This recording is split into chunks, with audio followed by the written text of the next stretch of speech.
Welcome to this week's episode of the Aiming Five Hole Podcast with Phil and Ryan. How you doing, Ryan? Doing better than you, Phil. Gosh, you Yeah, sound a little under the weather there. yeah, I gotta get rid of that off the top. Just dealing with a little bit of one of those winter flu cold things, but Yeah, we'll push through it today.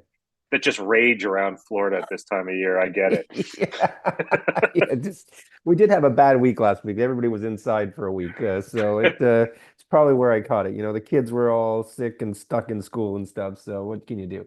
Oh But gosh, yeah. that's get out of it. The floodgates have opened up in the The trade the world. We got to floodgates have talk opened about up. that.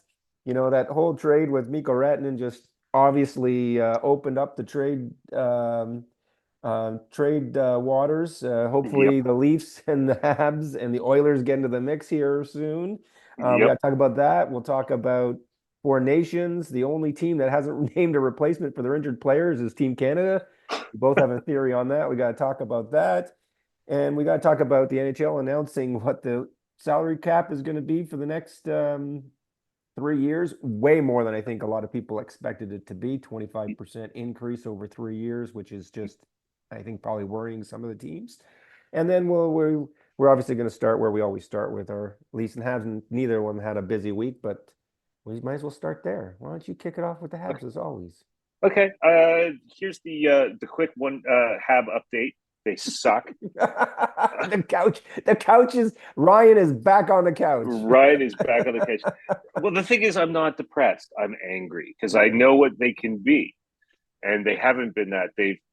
Their defensive structure has been miserable. They gave up the tying goal that they gave up to Anaheim this afternoon was one of the worst defensive coverages I've ever seen. Like on a 2-on-2, both of the both the defensemen went to one guy, left the other guy completely alone, and beat Montembeau. And the other two goals were both tips, so I can't fault Monty on that. But the Canes are just looking terrible. They look like they've got no juice in the offensive zone. They're not controlling play anymore. I don't know what happened. I'm Man, not an expert I missed the game in today, but you said that St. Louis looked a little frustrated on the bench. Was he going at it on them? Was he he wouldn't. pretty calm? He's not a Tortorella type of guy, but You know? he definitely looked like he had that look on his face where you come home and see your dog's thrown up all over the carpet. That's kind of the look he had on his face. Has he So still got the beard, or is he gotten rid of the beard? I haven't seen him in play the honestly, I last can't few games. remember. I think he still got it. It's so white. It was pretty white. I remember the last I time I know saw it. it's So pretty. gray. A lot more But salt than pepper. yeah, well, Um, that's the problem. It's got to be frustrating knowing that they can do better and they're not doing better, and they've lost some ground here. They're still only 5 points out of a playoff spot, but they're losing some ground. They got more teams to climb over now, and all of a sudden the yeah, it's Islanders have gotten a little bit better somehow, somewhere. Yeah, Um, we can come back to this. The wild card picture in the East is like it changes every day. It's unbelievable. it's So crazy. we can talk about the wild swings in fortune that some teams have had there. But yeah, how about the Leafs? They had Yeah, a it's big game, quiet week. big Big, win in big, it's the good. coldest city on the planet. Yeah, good 10 minutes of game on Saturday night against the Oilers, and then held on for dear life for the rest of the game. And lo and behold, got lucky with an offside call, and then Jason with Wool standing on his head to finish the game and making an unbelievable stop with a second left. And look, I think that Wool was the story of the night, no question. Their first 10 minutes and Wool for the rest of the game were unquestionable the storylines for Toronto. They looked so good coming out of the gate. They had a good start, which has not been their forte lately, and Oilers had a bad start, which seems to be their forte, and then you know then came on strong, which we know they would, and almost tied it up. If it hadn't been for Wolves' heroics. So the good thing is seemingly getting healthy, although as we get two back. Oliver Ekman-Larsson went down with an injury, and nobody knows how long he's going to be out now. So Oh, I think, really? It's not. well, he It left the could be out. game. He left the game, and it hasn't. I haven't seen anything on any of the sites yet of saying it's day to day, week to week, or whatnot. So I think it was one of these things that we'll hear on Monday. The more evaluation needed, we'll hear on Monday. So, Oh and they've got boy. a busy week because they're doing their West Coast swing up until the Four Nations face off. So they got to play Calgary and Seattle and Vancouver before they got a busy week and a tough Yep. week with tough Western swing. So hopefully they're healthy. Hopefully they can get back. The good news is it sounds like Stolhartz is ready to return. He's been practicing with the team and is probably ready to get back in the pipes this week. And it looks like he might get a game or two in before the Four Nations, which is good to have him back and Which give is him a great little bit of break because because we you don't want want him. Murray. We don't want Murray backing up anybody or You don't anytime want Murray soon. backing up, and you want him to feel good. You want both goalies to feel good coming in after the Four Nations Cup. Yeah. Uh, especially going into the playoffs. You want to make sure you're going in with the right number one, and so you want to have at least a choice to make there, right? Yeah. Like Yeah. you don't want to No be forced question. into anything. But they're both playing great. Well, Wold right now is Yep. playing great. So Yep. I'm So liking where the Leafs are. Where the it's Leafs are hard to right now. complain. Hard to complain. I'd like to see a little bit more consistency. I'd still like to see more secondary scoring, which is where now that the floodgates have opened on the trading front, I gotta hope Trey Levin's got something in the works here to get us some secondary scoring because that is continues to be our biggest problem. If the big six are not scoring, we're getting nothing out of the bottom six, and that Yeah, is a problem. And we're yeah. going nowhere in the playoffs if we can't get any more depth scoring, and that is a huge, huge problem. So let's talk. Well, that's a great trend. It's a great opportunity to transition into what the hell happened with the trades this week. Yes. This is now they were, a couple of them are related, and then all right. So I'll leave it to you to give us the rundown, and then we can, comment and crack jokes Well, about all of these trades. following the Mikko Rantanen trade and Nature's trade last weekend, which we already talked about, so we don't have to spend too much time on that. The floodgates opened. The other, I guess, there's been a couple other biggies. We can start with the Joel Fabry and Morgan Frost to Calgary in replacement for Andrei Kuzmensko and Jacob Pelche and a couple picks. Now, both this seems like a real even trade.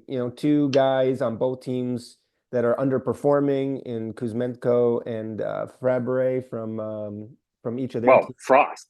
I mean, Frost under, yeah, Frost is Frost being was a being highly down. touted Yeah, prospect and wasn't doing well. Was in Tortorella's doghouse like constantly, yep, yep, and he'd been rumored to be on the block for a while. So, right. And Kuzmensko's not well, performing the way. Kuzmenko had one good season in Right. in Vancouver, and then got traded. They sold low on him, and Calgary's selling even lower. So clearly, management of both those teams thinks that the current Kuzmenko is much more the But real here, Kuzmenko than the Magic but Kuzmenko. here's the question then. Is this a trade for Calgary? Because we talked about this last week. Is Calgary going to be a buyer or a seller at the trade deadline? This seems like a hockey trade to me that it's not a sell job. They did give away a couple draft picks. Um, yeah, but they also got some potential talent in return if they can get these guys, Frost in Yeah, particular, yeah. to play. So this isn't a selling by any notion. It's maybe some would say it's also not a building block, but it's something to get back in return for some underperforming players, and hopefully you get a fresh start for some guys. But it seems like Calgary is going to make a run here for the playoffs. I think Calgary has made like a Montreal Canadiens light type of trade where you get something that's not working out, you get rid of something that's not working out for you, and you take a flyer on a player that maybe underperformed, maybe isn't quite uh, show matching potential they showed as a prospect, and see if a new coach can unlock the potential of that player. Right. And certainly, it's been plenty of occasions where players moving on for Tortorella Right. increase their production. But It's imagine when somebody's not yelling in your ear constantly, how much more you actually can hear what's going on in the rest of the rink.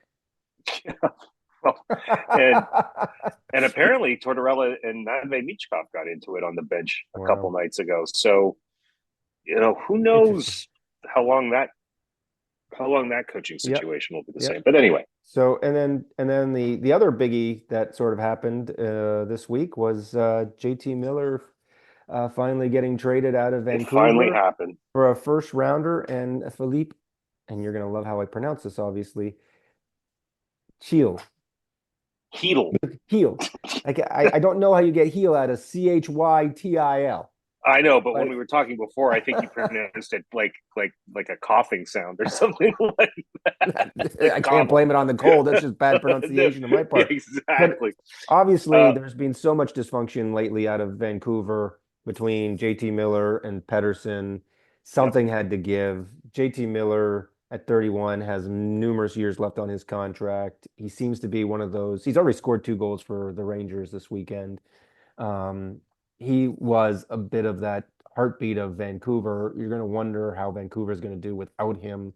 And that fiery personality. It's a little bit more has come out since the trade that he was really that fiery, great guy in the locker room, but on the ice, he's so competitive that maybe Pedersen, Elias Pettersson wasn't, he didn't feel was putting his back into it, I guess, at times or whatnot. Hmm. So we don't know, but that sort of gives the feel. But, JT Miller goes back to the Rangers, gives him a new start. Hopefully, I think the Rangers see this as an opportunity maybe to help get him in there and change up the vibe that's bad vibe in New York land as well to hopefully make them give a push to the playoffs. And Vancouver's got to be hoping that um, they're getting a return here. Then that's not the only trade they made, obviously. They got Marcus Pettersson out of Pittsburgh and used that first rounder they've got to get him out of the Penguins. And maybe we have to start calling them instead of the Vancouver Canucks, the Vancouver Pedersons.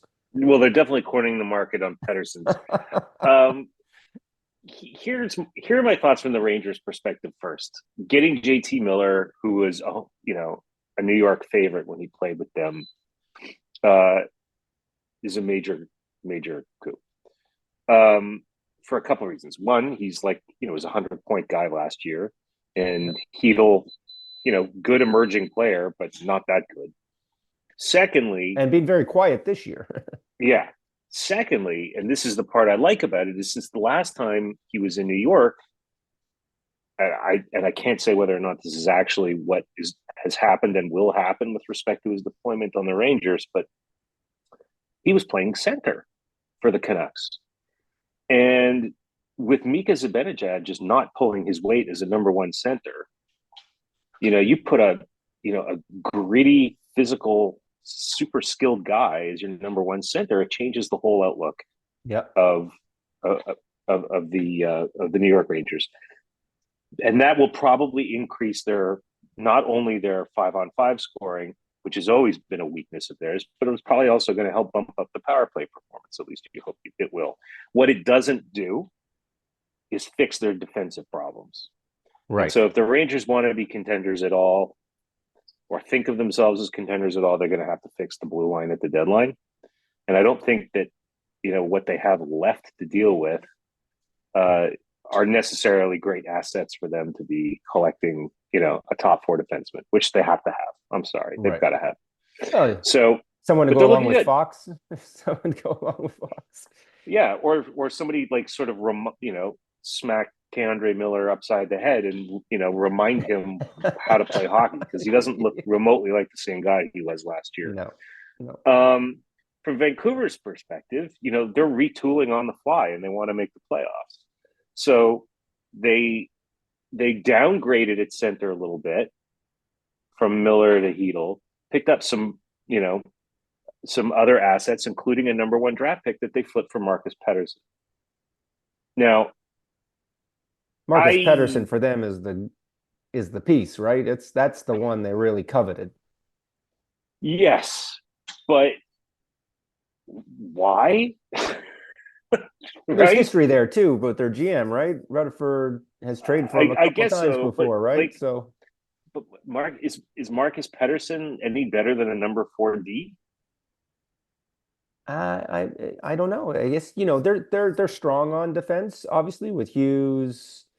Now Myers, Pedersen, the other Pedersen, Myers. So maybe they're building from the back end out a little bit, and they're going to try and maybe without having JT Miller there now, they see the opportunity or the goal is to be stronger on the back end. And like you said, maybe their goal at the trade deadline now or leading up to this, the next trade will be someone else on the front side if they can right? find somebody, right? And try and steady the ship or find some scoring there. But I think that's going to be a lot of teams looking for that, right? So I think they Yeah, did what they had to do is look, I think their number one modus operandi is they had to clean up the change room.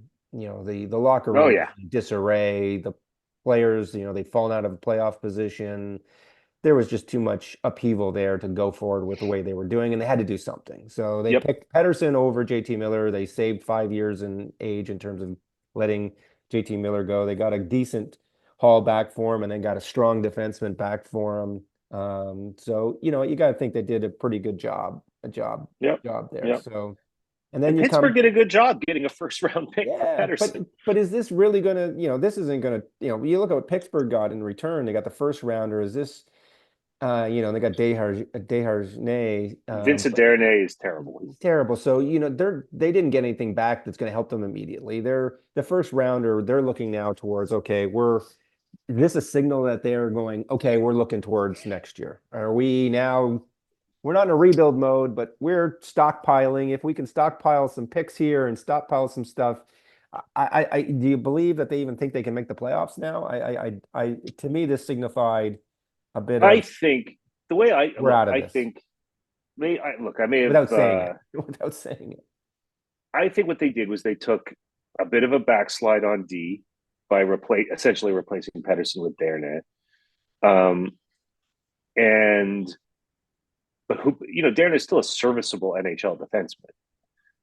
They get a first round pick to help build for the future, and they haven't made a deal that guts like this isn't a fire sale type of move. No, This is a treading water kind of move, and maybe by the deadline they can make other couple moves that that at least keep them in the playoff race. Although I think they're out of it. sure. Um, I just don't see them. but they're not They're going to gut the just team. They want to no, they but want to try but to figure out what Washington did and do but what they did. but they gave one of their top four defensemen away. Not give him away. They got a decent haul for him, a first rounder for him. But their biggest problem is on the back end. They can't stop the puck. They can't stop the puck out of their own zone, and they're a minus 36.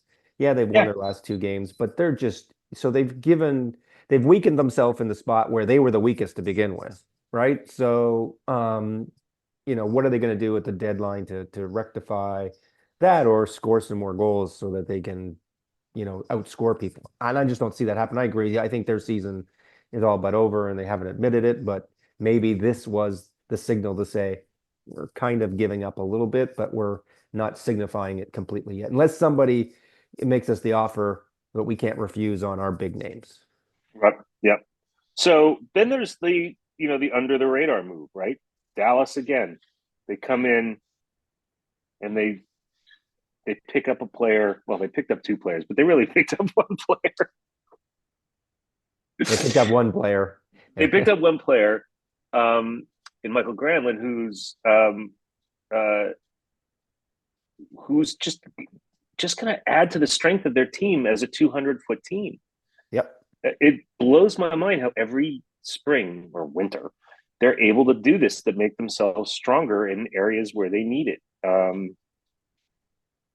I agree. And they got I picked another Dallas as a rounder. finalist team, as a Western Conference finalist team at the beginning of the year, and I'm standing by it. They're just a strong, Yeah. just getting stronger and stronger. Yeah, and San Jose, you got to give them credit. They got another couple good draft choices in return. They're going to be building a strong team come the future, right? They're going to have to turn those picks into some good prospects and develop them, but it's a good move for them. So I guess what begs the question now is what's next? Who do we think of the teams that need to still make a big move? Teams that have already made moves, who's going to make yet another move or who's going to jump into the fray? Is it going to be the Leafs?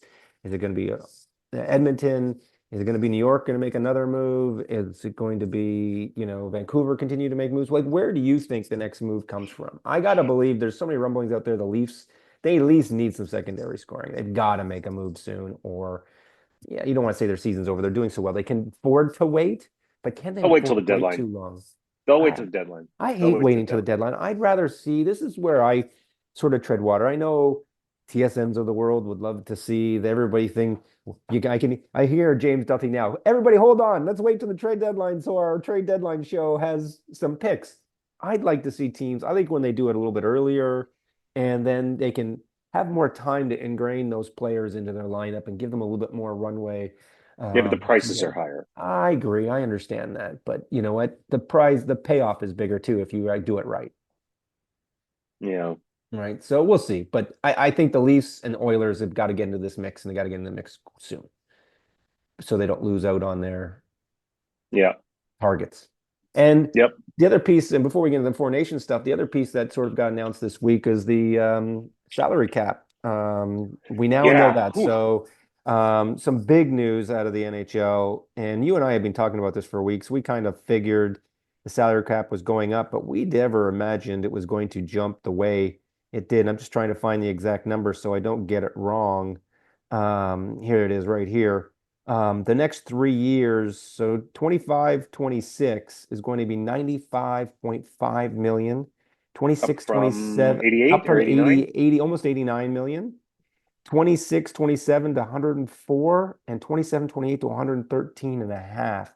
That's an increase of 25% over 3 years. That is huge. And it's got to be scaring the hell out of some of the smaller market teams that, Yeah. it's because that's Yeah. a those are big numbers. There's quite a few teams that don't even get to the salary cap now.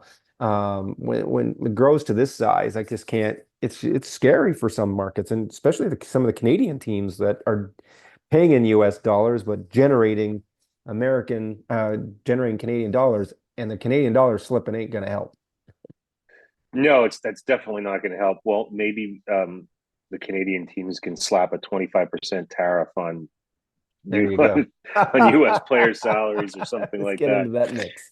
Uh, But yeah. well, I think The that also begs the question is, are they getting closer to announcing any CBA extension? Like, because the CBA runs out after next season. are they even talking? They gotta be right if because the salary cap, the current collective bargaining agreement sort of Mm. suggests that the biggest increase can be 5%. Yeah, but usually when they're talking, there's a lot of leaks on what the open issues are, what Right. the sticky wickets are. So But I but don't know if but this has got to be part of that, right? If it's going to go above that 5% cap, which this clearly does, there's got to be yeah, suggested that there's something happening in the background about the CBA. And will they going to yeah, make that announcement in the summer? Who knows? Maybe there's things happening. Maybe I'm just reading tea leaves that aren't there. I don't know. yeah. But Look, there are I don't know. There's like 67 different things that can happen when like a salary cap goes up that quickly over 3 years. well, it suggests revenues are up as But here's well, my right? It one suggests prediction. revenues are going way up Well, too. of course the revenues are going way up, but just in terms of player signings and player movement and impacts. But here is my one. I don't want to call it a prediction. It's more like a this could be an interesting impact. Is it could be the temporary death of the bridge deal for pending restricted free agents. Because, a lot of teams, and I'll say the Canadians have been one of them, have been taking young players and signing them to long term deals at 7, 8, $9 million to lock them in for 8 years. And, hopefully think that they will outperform those contracts in the last few years. And at the very least, the salary cap will be up. Well, now that the salary cap is going up even further, that risk assessment becomes sort of an easier and easier decision to Right. make over time, right? It's like, well, why do I need to pay this guy $4 or $5 million for a 3 year bridge deal? And then the salary cap is going to be $10 million higher. So at that point, the guy's going to come to me and say, I want 12. Right. Maybe I can sign him for 8 or 9 per year for the next 8 years. And hopefully that deal is going to look like a huge bargain because if he turns out to be a super duper star, he'd be worth 12 to 15 under that Right. regime. Right. You got to also believe this is going to open up the floodgates for some of these pending free agents too, like Marner and others that are about to turn free agents, and they've Yeah. been waiting to really kickstart those conversations because nobody knew where the cap was going. Now we know exactly where it's going, and they can ask for what they want to ask for now and see what the teams budge. Yeah. Well, it's because, look, players are certainly the flip side of my argument is the players are going to say it's going to cost you more to buy out Right. years of unrestricted free agency, right? You want me to do an Absolutely. 8 year deal. and I was going to be unrestricted in 4 years, that's going to cost you now. Yeah. But I still think that general managers for the right players are going to be. I don't want to prove it deal. I want to have this discussion now Right. because the delta could be 5 million a year or 6 million a year Right. by the time that conversation happens after a bridge deal, and Right. that could really paint me into a corner then. Right. No question. No question. Well, it's going to be interesting in the next couple of weeks as the trade deadline looms in a month's time. But But you, before but we you, get, you, sorry, but go you ahead. got to you asked a question we never really got around Yeah, to it, I which say is the Leafs and Oilers. I'm the saying the Leafs. Leafs and Oilers are the two teams that Uh, are. I'm waiting. Look, I'm saying the Leafs because I'm obviously a Leafs fan, and I want them to. I'd rather them do it now and incorporate whatever talent they're going to get into the lineup now. They obviously need some help. We know where the weak spot is right now on the team. They've got some injury problems. Now's the time to do it. Let's Yeah. do it now and get it over with and get those guys in after the Four Nations and see how we can make this thing hum before we get to the playoffs. Okay. So And I think and the the Oilers, Oilers, they Oilers, need a we know top what their four problem. D. They need a top 4D and they need some backup goaltending. They need another goaltender there. I don't care. I saw enough of them on those first 10 minutes of that game on Saturday night that I'm just not sure Skinner's going to get them over the hump. Well, they've got two Skinner problems. Oh, well, two but Skinner, bro. Yes. they got two Skinner problems. The first Yes. one they kind of got rid of, but they might want to make a trade to sort of to offset Right. that mistake. Right. I still think they go for John Gibson if it's You not gotta too believe. expensive. You gotta believe that's the guy that's sitting out I, there. I think that's the guy that's sitting out there. The other team that I think very well might do something that is impactful without being like a JT Miller type trade is the Kings. They've got a lot of prospects. They've got a couple of holes to fill. I know they'd love to get a little bit more scoring on there. They'd probably love to get a 25 goal, 30 goal guy. And I think they might get aggressive.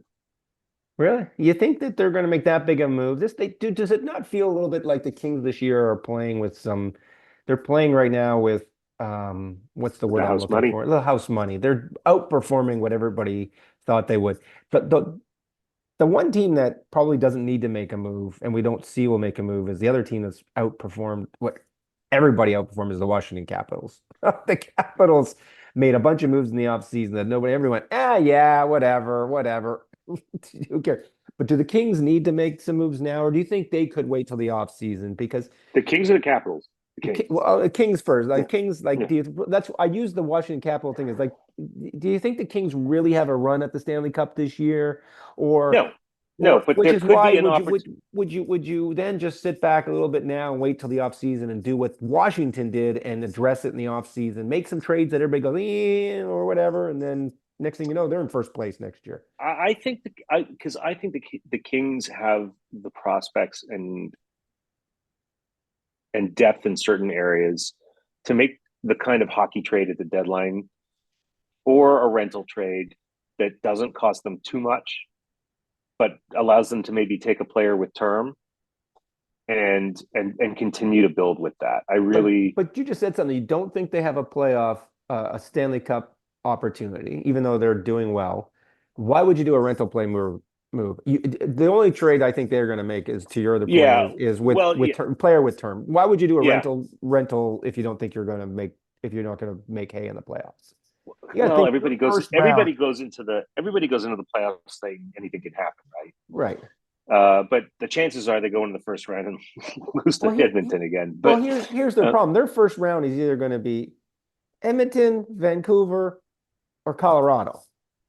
and they can beat two out of those three or teams. or or potentially could be Winnipeg or it could be Winnipeg. Like their first round is going to be tough, no matter who they play.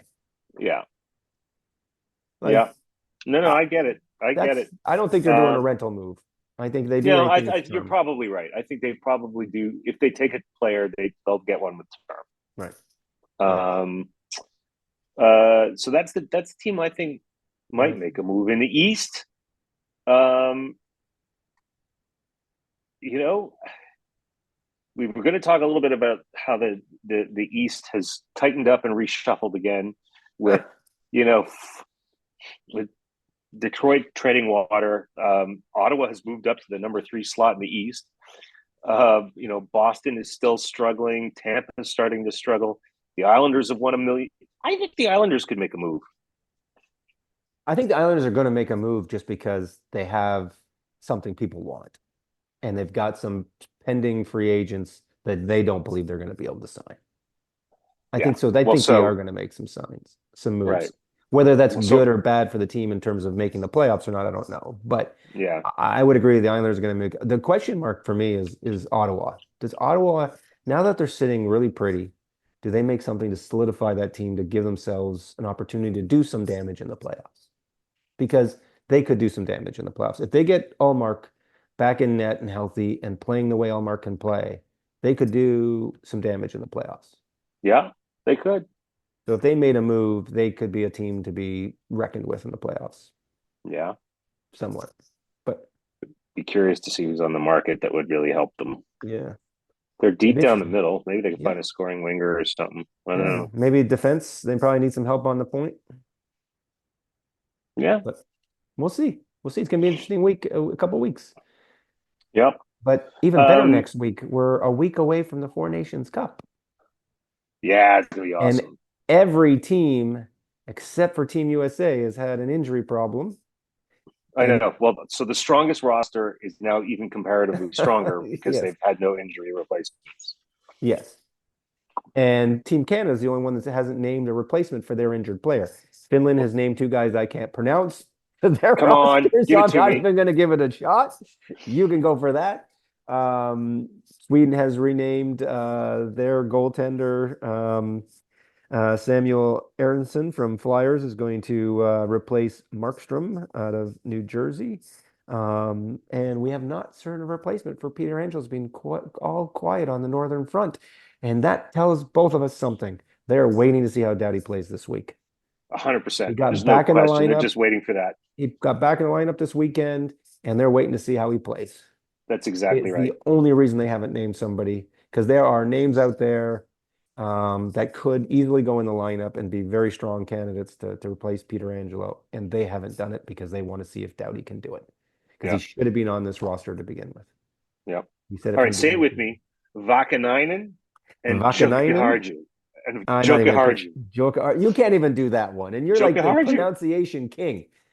Jokiharju. The only thing with Jokiharju is I don't know where he plays. Where is he? He plays in right. One of them is in Buffalo, and one of them is in the Rangers. I think Oh, Hugo is in Buffalo, and Vakenhagen oh, is in the Rangers. God. How are Or you? How do you handle it when Hakanpah's in the lineup for Hakanpah's easy. Toronto? Hakanpah's easy, and he's even easier because he hasn't played yet this year. He played one game, so even better. But Hakanpah's easy. That's an easy one Okay. to pronounce. But yeah, I'm looking so forward to that next weekend kicking off, or the next week's, or next Wednesday, I guess, right? A week Wednesday, A week or from Wednesday. yeah, Yep. Canada versus Sweden opening it up in Who's Montreal. broadcasting it? In Is ESPN? Canada, in Canada, it'll be Sportsnet, unfortunately. Of course. And in the US, it will be a combination of the three, I believe. I think it's going to mix between ESPN and TNT and ESPN Plus.